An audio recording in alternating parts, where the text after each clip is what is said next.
benvinguts. Bona tarda.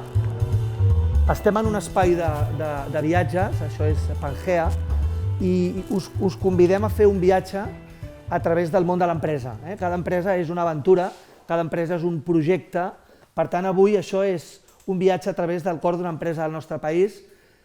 Són dos germans que la creen, el Josep i el Jordi. Aleshores, la primera pregunta per al Josep és una mica aquest origen. Doncs ja t'explico com va començar.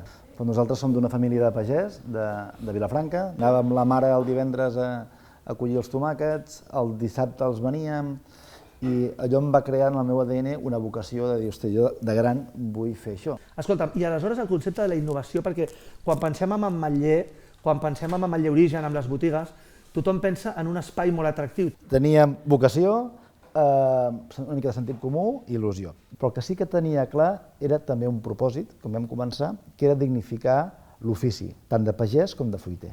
A mi se'm posa la pell de gallina quan oloro un tomàquet acabat de collir. Això és el que m'emociona. Ajuda'm a entendre, o ajuda'ns a entendre, velocitat, creixement i alhora un cert equilibri, aquesta paraula màgica de la sostenibilitat. Avui és possible fer compatible el creixement amb un creixement sostenible i, a més, ser competitiu a nivell econòmic. Gràcies a la tecnologia podrem aconseguir créixer de manera sostenible. Per nosaltres el més important no és obrir botigues, és connectar amb la comunitat, sigui pel canal que sigui.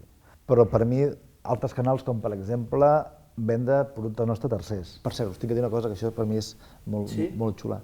Quan nosaltres això ho vam dir Cantar Panel, quan anem en una comunitat o en un barri, al cap de 2 anys, les famílies que viuen a menys de 500 metres de la botiga han augmentat el consum de fruita un 30%. Carai! Sí, nosaltres tenim l'ambició d'anar a Espanya i al món, però quan toqui. Llavors, hem de ser prudents, però sí, la nostra ambició és anar algun dia a Espanya i algun dia anar al món. Gràcies.